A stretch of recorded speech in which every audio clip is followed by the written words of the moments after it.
En général, les défis viennent de l'extérieur, mais là, on s'est imposé un défi en sortant des sentiers battus, en voulant hybrider deux types, c'est-à-dire l'îlot et le bâtiment à coursive, ce qui donne l'ampleur de ces plateaux. Il y a quand même une rationalité parce qu'au lieu d'avoir un ascenseur pour deux appartements dans une cage d'escalier traditionnelle, on en a un pour 9 par étage.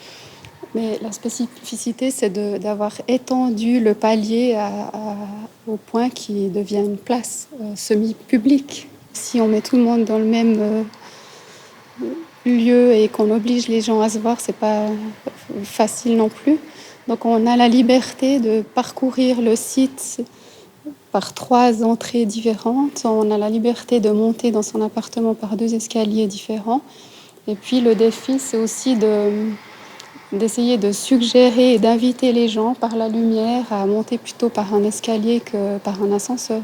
L'idée, en fait, c'est de faire profiter à tous les habitants du quartier des horizons ouverts. Et pour cela, on a en fait imaginé des grandes maisons qui rayonnent à 360 degrés sur le site, plutôt qu'un système très ordonnancé, comme on trouve des quartiers souvent dans le périurbain, qui sont des jeux de bars parallèles.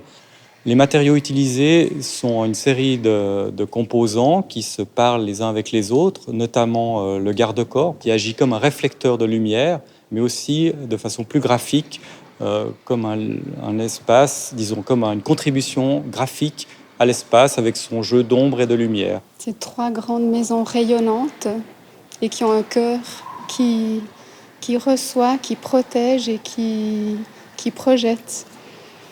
Si on a réussi à mettre un petit peu de poésie dans ce projet, on est content.